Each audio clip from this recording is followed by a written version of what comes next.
Iterative and Incremental Development Model.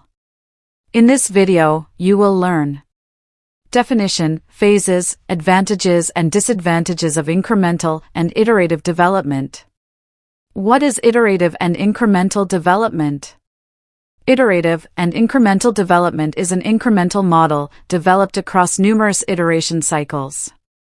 Beginning with a relatively minor task or component, the project progresses through each iteration cycle until the desired product is achieved.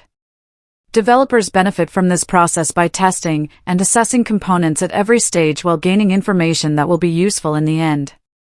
This knowledge is also applied to enhance the final product's design.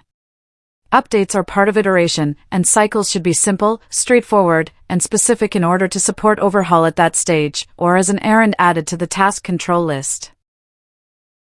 The degree of configuration detail isn't directed by the iterative process. In a low-processing iterative project, code may serve as a significant source of framework documentation. Nevertheless, in a basic iterative task, a conventional software design document may be used. Client input and the availability of program investigation offices are necessary for a cycle to be examined.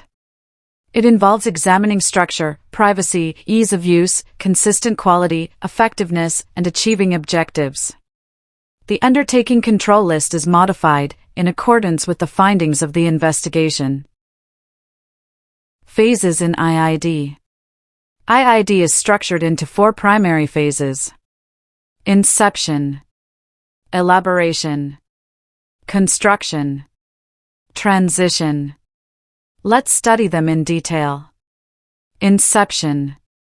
This phase involves the reorganization of project scope, prerequisites, and risks at an elevated level with sufficient detail to allow for proper assessment of the work.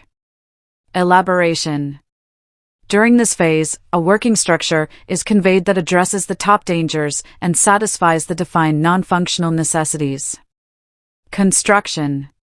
In this phase, functionalities are gradually incremented and coding is carried out to meet the functional requirements. The entire architecture of the system is built during this stage. Transition. At this stage, the project undergoes a transition into production, followed by deployment. Throughout this cyclic process, architects operate one iteration ahead of testers, establishing a consistent flow within the workspace. Each of these phases may span one or more iterations. Where and when to use the IID model. When there is a need to deliver fundamental functionality quickly.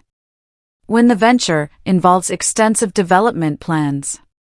When there is the emergence of new technology that needs to be implemented in a project. When the majority of requirements are known in advance but are expected to evolve over time. When prerequisites are already organized. When the domain is unfamiliar to the working group. Advantages of incremental and iterative development. Each delivery is an item increment, ensuring that the client consistently has a working item available.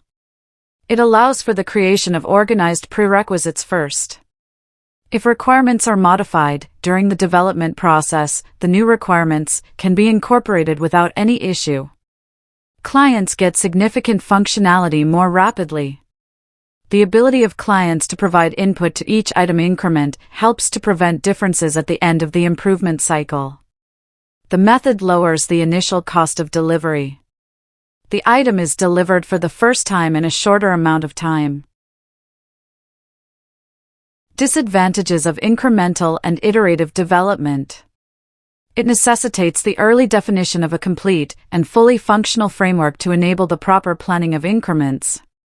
Clearly defined module interfaces are necessary, as some components are developed significantly earlier than others. The absolute cost of the entire framework does not decrease. Successful cycle planning is essential. It requires an effective plan to ensure the incorporation of necessary functionalities and to allow for later modifications.